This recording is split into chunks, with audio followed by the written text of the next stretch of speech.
Finally મિત્રો ઘણા time બાદ આપણે રમવાના છે ભાઈ આજે પબજી. તો જય શ્રી રામ બધા ભાઈઓને સ્વાગત છે આપણા નવા દિવસના નવા બ્લોગમાં. ભાઈ બ્લોગને છેલ્લે સુધી જોજો, મજા આવશે. તો અત્યારે મિત્રો સાંજના ભાઈ વાગી ગયા છે 4 અને આપણે જવાનું છે વાડીએ પાછું દવા છાંટવા માટે. તો 2 દિવસ ત્યાં કન્ટિન્યુ છાંટીએ છીએ અને ભાઈ આજે 3 કે 4 પંપ આવવાના છેલ્લા. તો છેલ્લું ફાઇનલ છે આપણું, ફિનિશિંગ કરી નાખીએ છેલ્લે. તો હું ધવલ 2 જણા જઈએ છીએ. ધવલ ઊભો છે, જો પંપ ભરાઈ ગયું છે. હવે આને લઈને આપણે પહોંચીએ ડાયરેક્ટ વાળીએ અને ફટાફટ દવા છાંટી નાખીએ અને પછી આગળના પ્રોસેસિંગ આપણે જોઈએ આગળ બ્લોગમાં શું થાય છે. તો અત્યારે મિત્રો ફાઇનલી આવી ગયા વાળીએ અને ભાઈ 2 ભાઈ અહીંયા બેઠા છીએ. હવે ભાઈ આમાં મુહૂર્ત કાઢવું પડે, મુહૂર્ત થોડોક નીકળે ને પછી આપણે ફરજ આટવાની ચાલુ કરીએ. તો ફાઇનલ ભાઈ પંપ ભરી નાખ્યો છે. હવે આપણે અહીંથી થોડુંક આટલું રહ્યું છે એ છાંટી નાખીએ. તો 3 થી 4 પંપ આપશે, વધારે તો નહીં. 3 થી 4 આવશે તો વાંધો નહીં, આપણે જલ્દી ફટાફટ છાંટી નાખીએ. ફાઇનલ ભાઈ ધવલને પહેલી વાર આપ્યું છે આપણે ફવારો. તો પહેલી વાર પંપ લઈને ગયો છે ભાઈ, છાંટે છે. વજન ઘણું વધારે હોય એટલે ભાઈ એને આપતા જ નહોતા, પણ પહેલી વાર ટ્રાય કરે છે. ધીરે ધીરે હું ટ્રેનિંગ મળતી જાય તો વાંધો ના આવે. બાકી આમ જો માંડવી ઉગી છે, બાકી ઓલા ભાગમાં બધામાં છટાઈ ગયું છે. હવે ભાઈ અહીંથી રહ્યું છે 3 થી 4 પંપ આવશે અને ધવલ હાઈલો જાય છે જો સામે. આજે પહેલી વાર છાંટ્યો, આટલા વર્ષોમાં પહેલી વાર ભાઈએ પંપ ઉપાડ્યો અને પહેલી વાર દવા છાંટે છે. તો થોડોક છાયો છે, અહીંયા બેઠો છું. આવે પછી આપણે પાછું છાંટી નાખીએ બીજો પંપ. એક પંપ પૂરો થાય પછી તો એક પંપ તો એને જ છાંટવાનું છે આખો, એ આખો છાંટી નાખીએ પછી આપણે ભાઈ બીજો પંપ હું છાંટીશ. તો મિત્રો આપણા વ્લોગ ભાઈ બહુ નાનકડા આવે છે. તો હમણાં થોડોક ટાઈમ તમે ખાલી એડજસ્ટ કરી લેજો, કારણ કે ભાઈ હમણાં થોડાક વ્યસ્ત છીએ આવા કામમાં.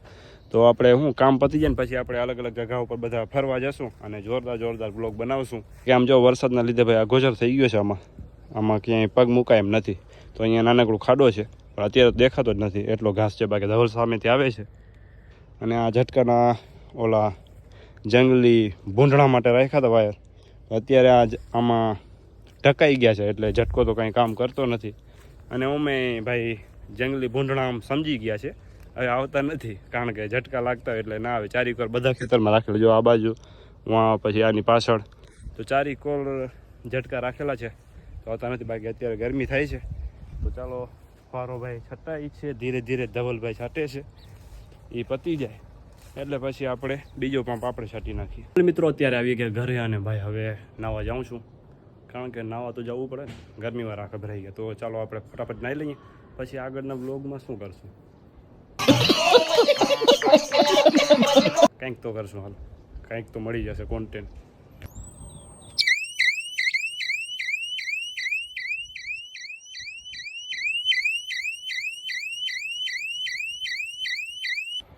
તો અત્યારે મિત્રો નવો ઝટકો લઈ આવ્યા છીએ. અત્યારે 2 બેટરી ડબલ કરીને દીધી છે પણ હજી પાવર લો બતાવે છે જો.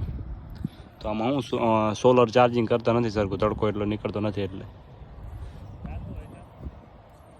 ફાઇનલી મિત્રો અત્યારે આવી ગયા પાછા ઘરે અને ભાઈ ઝટકાનું કામ કરતા હતા, થઈ ગયું. તો અત્યારે ભાઈ આપણે રમવાના છે પીસીમાં પબજી. જો ચાલુ તો કરી નાખી છે પણ હજી થોડુંક લોડિંગ ચાલુ છે, નેટ થોડોક સ્લો હાલે છે ને એના કારણે. હું જ્યારે રમું ત્યારે બોટિયા જ આવે છે બધા પબજી. હવે આજે કોણ આવે ખબર નહીં. જો ચાલુ તો થાય છે ધીરે ધીરે. આજના બ્લોગમાં પબજી રમવાનું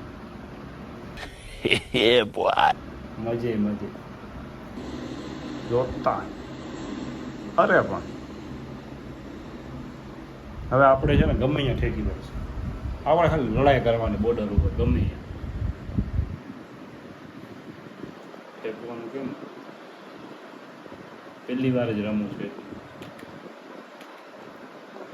ગમે ચાપ દાબું ચેક કરું. હા જો બોમ્બ મળી ગયો, ડાયરેક્ટ બંદૂક બધું મળી ગયું. લ્યો આમાં હવે આ ઉપર કેમ દેખાતું નથી કંઈ? કઈ ચાપ દાબું આનાથી ઉપર દેખાય? આ નીચે જ જોઈ રાખે. જો આમાં નીચે જોઈને મારે કેમ આમાં મારવા કોકને? 60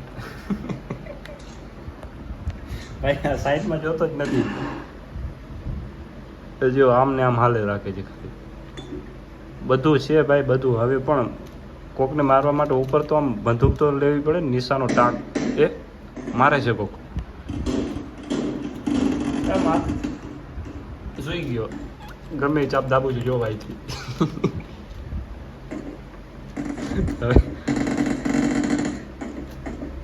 હવે ક્યાં જાઉં આમાં ભાઈ, મને કાંઈ દેખાતું જ નથી. કયો વાંધો નહીં, આપણે છે ને પાણીમાં આ શું થયું અહીંયા કંઈક થાય છે. જો સામે માણસ છે. હવે આને મારવું કેમ મારે? એક મિનિટ માઉસથી ચેક કરીએ. હા જો આનાથી હાલે છે. હા જોયું, ડાયરેક્ટ કિલો. હવે છે ને આપણે આગળ હવે આ માઉસમાંથી કાઢવું કે રેડી ફાવી ગયું મિત્રો. હવે ખાલી તમે જોતા રહેજો. મેં ભાઈ માણસ બેઠો છે. સોરી મારી ટીમનો માણસ છે. તો ચાલો ભાઈ આજના બ્લોગને કરીએ આપણે. એને અહીંયા લડાઈ ચાલુ છે તો તમે થોડાક આમ તમારે આમ સેફ રહેવું જોઈએ. બાકી આજના બ્લોગને કરીએ એને મળીએ આપણે કાલે નવા બ્લોગમાં. ત્યાં સુધી લાઈક શેર કોમેન્ટ સબસ્ક્રાઈબ બધું કરી નાખજો.